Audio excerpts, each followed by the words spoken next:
This channel does not promote any violent, harmful, or illegal activities. All content provided by this channel is meant for an educational purpose only. Top quality और consistent performance के लिए सिर्फ silver pump नाम याद रखना। নমস্কার, দেখছেন টিভি9 বাংলা। আপনাদের সঙ্গে রয়েছি আমি তন্নিষ্ঠা। শুরু করছি ফার্স্ট ব্রেক এট 9 AM। আর শুরুতেই যে খবর, কোচবিহারে গুলিবিদ্ধ শাসক দলের নেতা রাজু দে, তার ডান কাঁধে গুলি লেগেছে বলে এখন অবধি খবর পাওয়া যাচ্ছে। কোচবিহারের 2 নম্বর ব্লকের পঞ্চায়েত সমিতির কর্মাধ্যক্ষ রাজু গুলিবিদ্ধ তৃণমূল নেতা ভর্তি কোচবিহারের একটি বেসরকারি হাসপাতালে। কথা বলবো আমাদের প্রতিনিধি সুমন কল্যাণ আমাদের সঙ্গে রয়েছে। সুমন কল্যাণ, এখনো অবধি পুলিশ সূত্রে কি জানতে পারা যাচ্ছে? কিভাবে তার গুলি লাগলো, কারা তাকে লক্ষ্য করে গুলি চালালো, কেন চললো গুলি, কি জানা যাচ্ছে?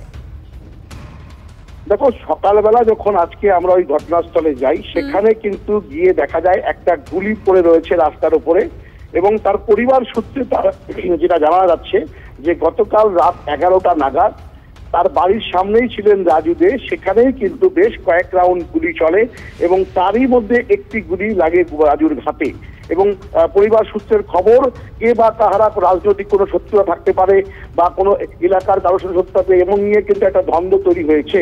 তবে পুলিশের কাছে যেটা খবর, পুলিশ ইতিমধ্যেই ধরপাকড় শুরু করেছে, একজনকে আটক করে জিজ্ঞাসাবাদও চলছে এমনটা আমরা জানতে পারছি। তবে জেলা পুলিশ সুপার এখনো পর্যন্ত কোনো বিবৃতি দেননি বা প্রশাসন সূত্রে এখনো কোনো খবর পাওয়া যায়নি। তবে তৃণমূলের বক্তব্য যে এর মধ্যে রয়েছে বিজেপির দুষ্কৃতীদের হাত, তারাই এই ঘটনা ঘটিয়েছে। কারণ লোকসভা নির্বাচনের পর থেকে এই যে এই এলাকা কিন্তু শান্তই ছিল, হঠাৎ করে এইরকম একটা ঘটনা ঘটলো।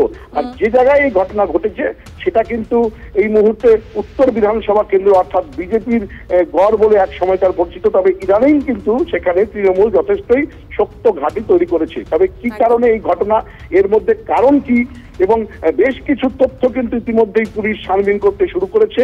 একটি মহিলা ঘটিত বিষয় থাকতে পারে, কারো তার সঙ্গে কোনো ছবি নেওয়া কোনো বিষয় থাকতে পারে, নানা রকমের বিষয় নিয়ে কিন্তু পুলিশ এই মুহূর্তে ছানবিন করছে।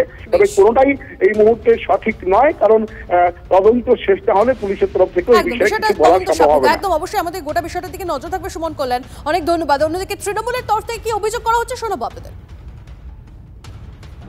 একদল দুষ্কৃতী তাকে গুলি করে, একটি কালো গাড়িতে এসে নেমে তাকে গুলি করে বলে স্থানীয় সূত্রে প্রাথমিকভাবে আমরা জানতে পেরেছি।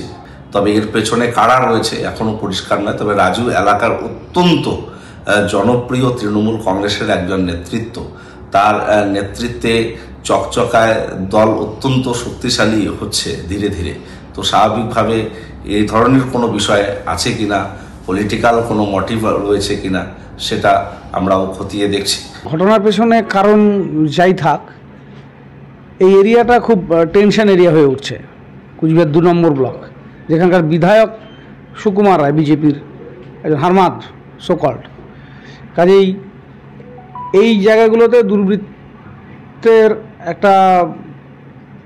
দুর্বৃত্তদের অবাধ বিচরণের জায়গা হয়ে উঠছে। এখানে বিগত দিনেও আমরা অনেক অভিযোগ তুলেছি, গ্রামীণ স্তর থেকে এসছে। অনেক আফিম গাঁজা এরা চাষ করেছে, পুলিশ সব কেটে নষ্টও করেছে। অনেক অবৈধ বেড চালানো, এই সমস্ত আর্মসের সাপ্লাই করা, দুর্বৃত্তদের নিয়ে পোষা, এটা বিজেপি বিধায়কের এটা আজকের কাজ না, এটা সবাই জানে কুচবিহারের। বিজেপি বিধায়ক শঙ্কর ঘোষ আমাদের সঙ্গে এই মুহূর্তে রয়েছেন। শঙ্করবাবু, কোচবিহারের 2 নম্বর ব্লকের পঞ্চায়েত সমিতির কর্মাধ্যক্ষ রাজু তিনি গুলিবিদ্ধ এবং তৃণমূলের তরফ থেকে অভিযোগ করা হচ্ছে যে বিজেপি খুনের চেষ্টা করেছে। বিজেপির খুনের চেষ্টার ফলাফল হচ্ছে এই রাজুর গুলি লাগার ঘটনা। দেখুন, প্রথমত বিষয়টি সম্পর্কে আমার জানা নেই, স্থানীয় নেতৃত্বের সঙ্গে কথা বলে প্রতিক্রিয়া দেবে। তবে তৃণমূল কংগ্রেস আর খুনের রাজনীতি এটা তো সমর্থক। কুচবিহার থেকে কলকাতায় এই করেই তৃণমূল ক্ষমতায় আছে।